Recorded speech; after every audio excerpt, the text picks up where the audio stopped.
जय हिंद, वंदे मातरम दोस्तों। कि हो गया आगाज रण का, युद्ध अभी जारी है और जीत उसी की होगी दोस्तों जिसकी कोशिश जारी है। तो दोस्तों हम सीधे बात करते हैं अपने टॉपिक पे। यूजीसी नेट द्वितीय प्रश्न पत्र ज्योग्राफी सब्जेक्ट का, इसका आज हम लोग रिवीजन करेंगे। तो जो हमारे मित्र पहली बार यूजीसी नेट की परीक्षा देने जा रहे हैं उनके लिए हम बता दें कि इस प्रश्न पत्र में, ये सेकंड प्रश्न पत्र है, इसमें 100 क्वेश्चन होते हैं और प्रत्येक जो है कि प्रश्न जो होता है वो 2 अंक का होता है और 100 क्वेश्चन के लिए इसमें समय सीमा जो है 1 घंटा 15 मिनट होती है। उसी के दायरे में इसको हल करना होता है। तो हमारा पहला प्रश्न है कि राज्य जो समुद्री मत्स्यायन में औरों से अग्रणी है। इसमें कहा गया है कि वह राज्य जो इनमें दिए हुए ऑप्शन में सबसे ज़्यादा मछली उत्पादन करता है वह कौन सा है। तो वह हमारा केरला राज्य है। वो हमारा केरल राज्य है। तमिलनाडु, आंध्र प्रदेश, पश्चिम बंगाल, इनमें सबसे ज़्यादा मछली पकड़ने वाला राज्य केरला है। हमारा क्वेश्चन नंबर 2 है, सूची फर्स्ट को सूची सेकंड से सुमेलित करना है। इसमें ये जो है खनन क्षेत्र दिए हुए हैं और ये खनिज पदार्थ दिए हैं कि किस खनिज क्षेत्र से कौन सा खनिज पदार्थ संबंधित है, इसको छांटना है। तो इसको हमने छांटा है। ये कुद्रेमुख जो है ये लौह अयस्क के लिए प्रसिद्ध है और मौसावनी ये जो है कि तांबा के लिए प्रसिद्ध है और वीर मित्रपुर जो है ये डोलोमाइट के लिए प्रसिद्ध है और लोहारदगा इसमें जो है ये बॉक्साइट सबसे ज़्यादा उत्पन्न होता है। अगला क्वेश्चन हमारा है, थार मरुस्थल के पश्चिमी भारत में स्थित होने की सर्वाधिक तर्कसंगत व्याख्या है। तो इसकी सबसे ज़्यादा इसकी विशेषता ये है कि ये वहाँ ही क्यों मतलब उपस्थित हुआ, हमारे जो है कि उत्तर प्रदेश में क्यों नहीं हुआ।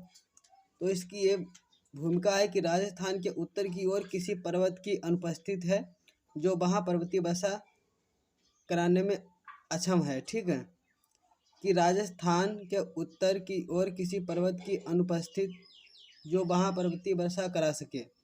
ठीक है, वहाँ से जो मानसून आता है उसमें कोई रुकावट नहीं होती है जिसके कारण वो वहाँ से वर्षा किए बिना ही निकल जाता है और जिससे वहाँ पे जो है कि बारिश नहीं हो पाती है और वो स्थान जो है कि मरुस्थल बन गया। अगला क्वेश्चन है कि दक्कन ट्रैप से संबंधित निम्न वक्तव्यों पर विचार कीजिए। ठीक है,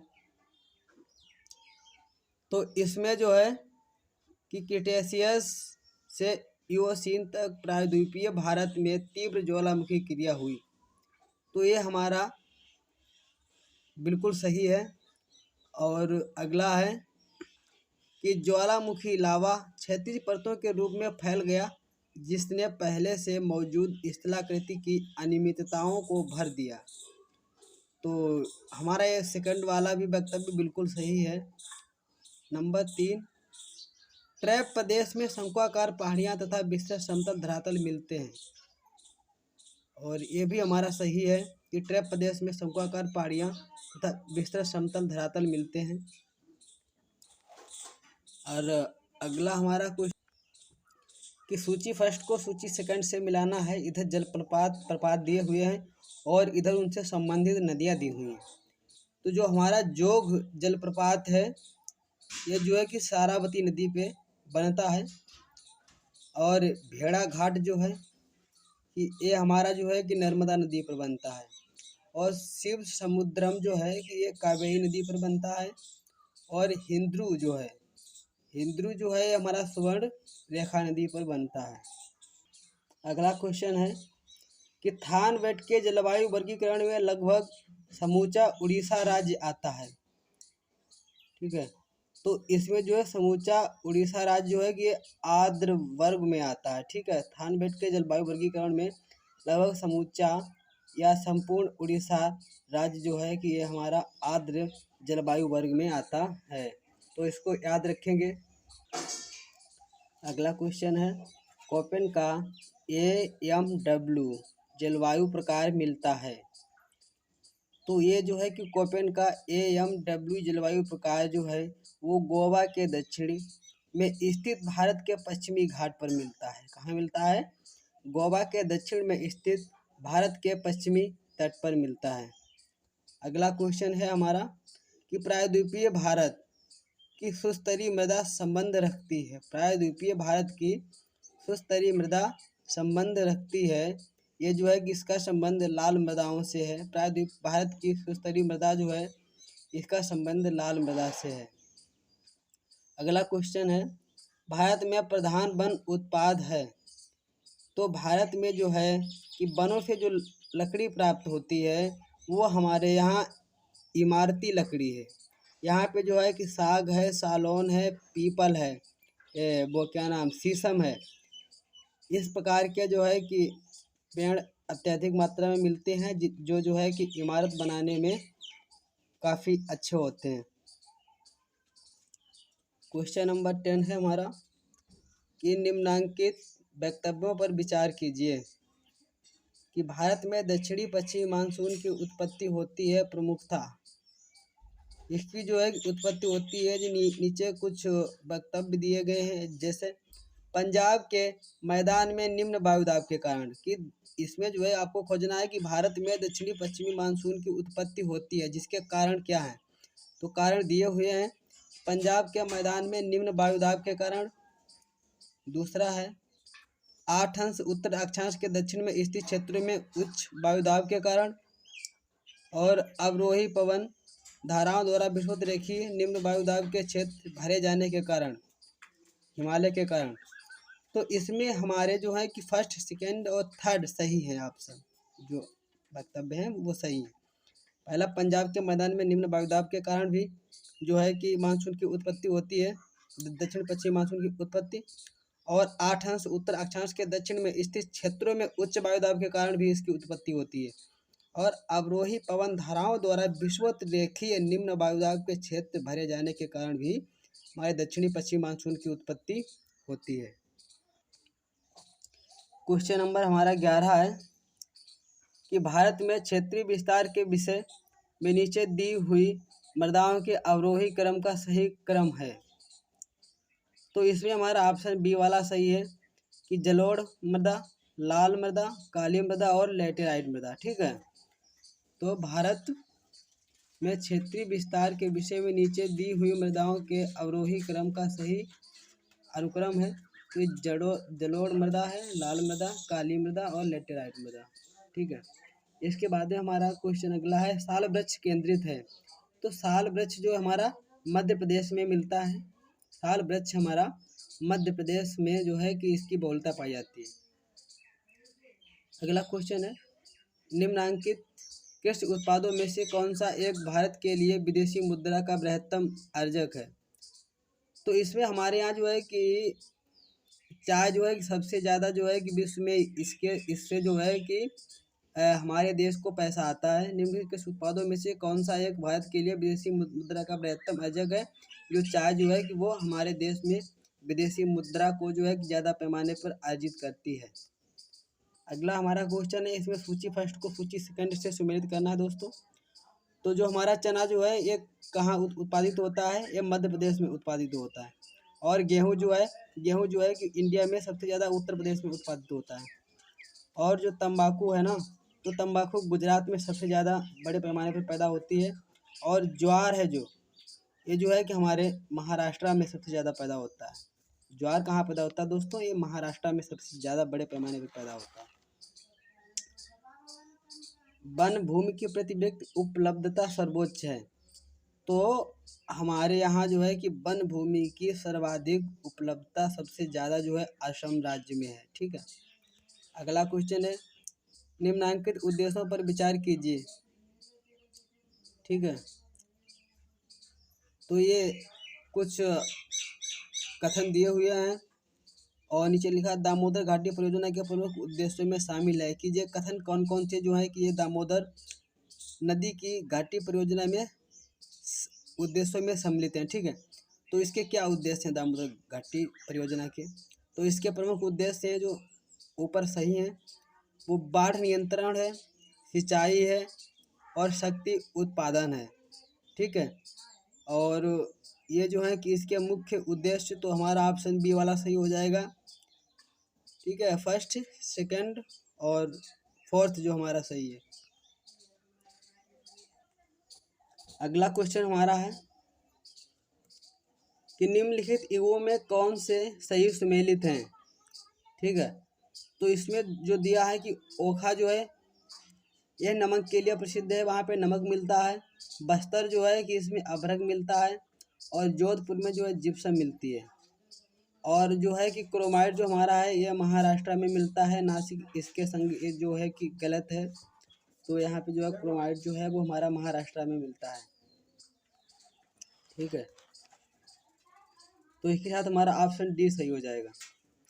भारत में ज्वार शक्ति की उत्पत्ति के लिए सर्वाधिक संभाव्यता उपलब्ध है, कि भारत में जो है कि ज्वार शक्ति के उत्पादन के लिए सर्वाधिक संभाव्यता उपलब्ध है, कि कहाँ पे जो है कि सबसे ज़्यादा ज्वार से ऊर्जा मिलने की संभावना है, तो वो हमारे गुजरात तट पर है। कहाँ दोस्तों? गुजरात तट पर है।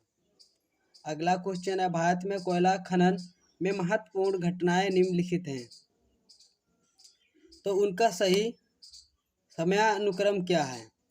तो इसमें जो है कि हमने दर्शाया है, जो हमारा रानीगंज में कोयला का प्रथम उत्पादन हुआ था ये 1774 ईस्वी में हुआ था। रानीगंज में कोयला का प्रथम उत्पादन कहाँ हुआ, कब हुआ था कि 1774 में। दोस्तों यहाँ पे जो है कि क्वेश्चन मतलब ऐसे भी आ सकता है कि रानीगंज में कोयले का प्रथम उत्पादन कब हुआ था, जो है कि 1774 ईस्वी में हुआ था। कोल इंडिया लिमिटेड की स्थापना कब हुई थी? ये 1975 ईस्वी में हुई थी। कोयला खानों का राष्ट्रीयकरण कब किया गया था? तो ये 1972 में किया गया था कोयला खानों का राष्ट्रीयकरण। नेवेली लिग्नाइट निगम की स्थापना 1956 ईस्वी में हुई थी। तो अब इनको जो है कि सही काल क्रमानुसार आप व्यवस्थित कर सकते हैं। इसको इसमें बोला गया है कि इसमें जो है कि सबसे पहले तो आ जाएगा इसमें आपका 1956 में नेवेली लिग्नाइट की स्थापना हुई। फिर जो है कि 1974 में नहीं, पहले इसमें आपका आएगा 1774, रानीगंज में कोयले का प्रथम उत्पादन हुआ।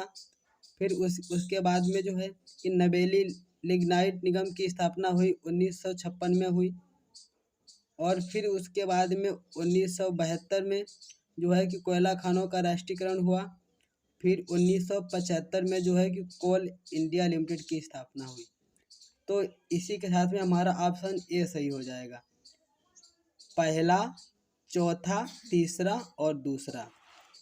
नेक्स्ट जो है ये भी जो है सूची को सुमेलित करना है, फर्स्ट सूची को सेकंड सूची के साथ में मिलाना है।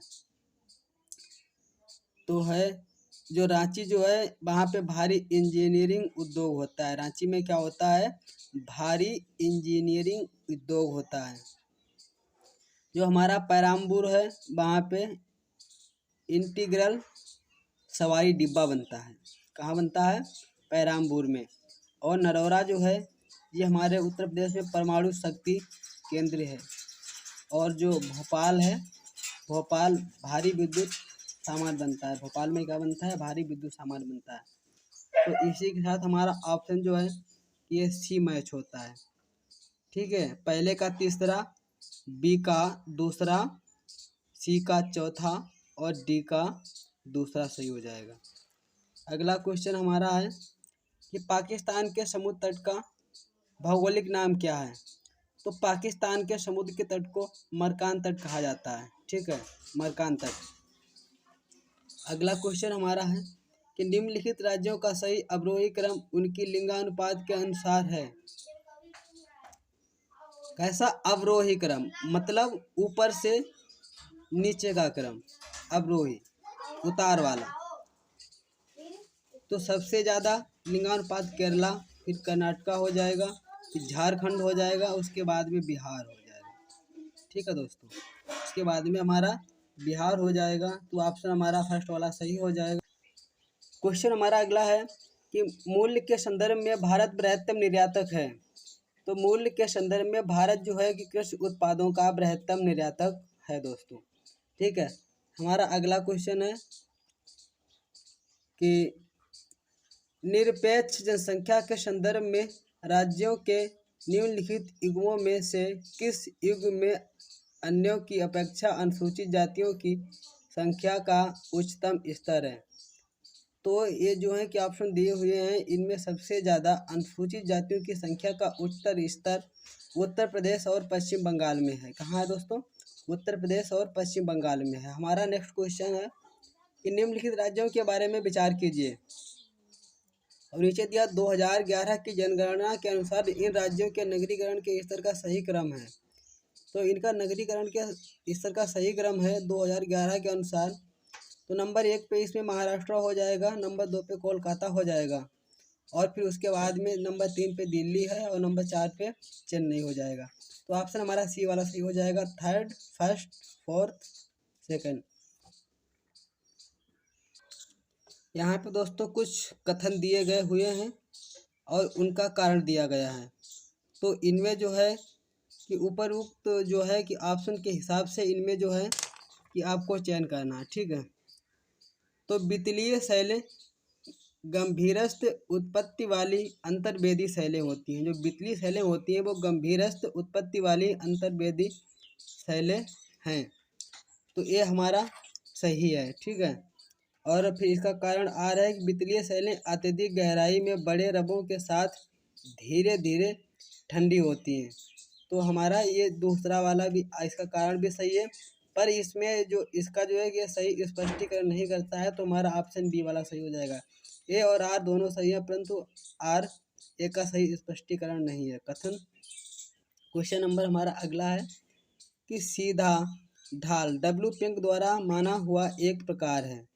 ठीक है, सीधा ढाल डब्ल्यू पिंक द्वारा माना हुआ एक प्रकार है, और सीधा ढाल अपतन की बढ़ती हुई तीव्रता के कारण विकसित होता है। तो इसमें जो है कि कथन और कारण दोनों सत्य हैं, पर ये जो है कि कारण कथन की सही स्पष्टीकरण नहीं करता है। क्वेश्चन अगला है कि भारत की मरुस्थलीय मृदाओं के खनिज पोषकों की अपर्याप्तता है और इसीलिए ये अनुपजाऊ हैं। इसका कारण है वर्षा और ह्यूमस की कमी अच्छी मृदा के निर्माण की अनुमति नहीं देती है। तो इसमें जो है कि हमारा कारण आर सही है और कथन ए गलत है। भारत की मरुस्थलीय मृदाओं में खनिज पोषक की अपर्याप्तता है, इसलिए अनुपजाऊ है। ये हमारा बिल्कुल गलत है, क्योंकि भारत की मरुस्थलीय मृदाओं में खनिज पोषकों की इसी के साथ कोई सेक्शन कमी को नहीं है। समाप्त करते हैं। पर वहाँ पे थैंक यू जो है फॉर कि मेन वॉचिंग। जो कमी है वो हमारे आर्द्रता नमी की कमी है, पानी की कमी है। हमारे मरुस्थलों में वहाँ पे पानी नहीं होने के कारण हमारी फसल नहीं मतलब उत्पादित हो पाती है।